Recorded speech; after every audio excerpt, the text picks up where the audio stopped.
प्रयागराज महाकुंभ में वायरल हुई social media influencer Harsha आचार्य अब जो है कि कैलाशानंद जी का पंडाल छोड़ करके अब जो है रविंदरपुरी के आश्रम में रहने के लिए आ गई हैं। वो कह रही हैं कि अब मैं यहीं पर रहूँगी, रविंदरपुरी मेरे पिता समान है, मैं यहीं पर रह करके संगम जाऊँगी स्नान करने, शाही रथ पर बैठ करके अमृत स्नान करने जाऊँगी।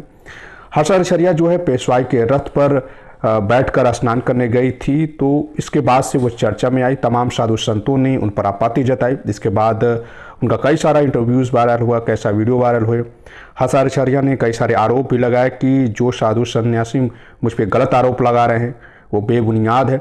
मैं सनातन धर्म में रहकर कुछ सीखना चाहती हूँ, कुछ समझना चाहती हूँ, तो इसमें गलत ही क्या है, मुझ पर इस तरह से आरोप क्यों लगा जाता है। पहले मैं क्या थी उससे कोई लेना देना है, लेकिन अब मैं सनातन धर्म में आकर के सब कुछ सीखना चाहती हूँ, समझना चाहती हूँ।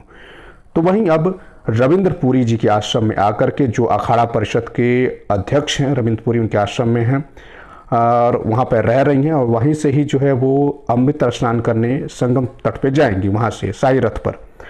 और रविंदरपुरी जी जो अखाड़ा परिषद के अध्यक्ष हैं उन्होंने चुनरी ओढ़ा करके उनका स्वागत किया और काफ़ी सम्मान के साथ वहाँ पर उनको ले आया।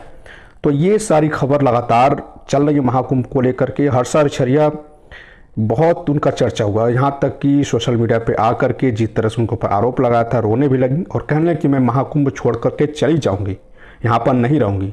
लेकिन अब वो पूरे महाकुंभ में जब तक महाकुंभ खत्म ना हो, जब तक महाकुंभ जो है ख़त्म ना हो जाता तब तक वो रविंदरपुरी के आश्रम में ही रहेंगी। रविंदरपुरी जी का आश्रम जो है सेक्टर 20 में है, अब वो उनका वहीं रहना होगा। इसके पहले कैलासन गिरी जी का जो पंडाल था वो सेक्टर 9 में था, वहीं पर वो रहती थी, लेकिन अब वहीं रहेंगे रविंदरपुरी के आश्रम में। बाकी आपकी इस पर क्या राय है हमें ज़रूर बताइए। नमस्कार।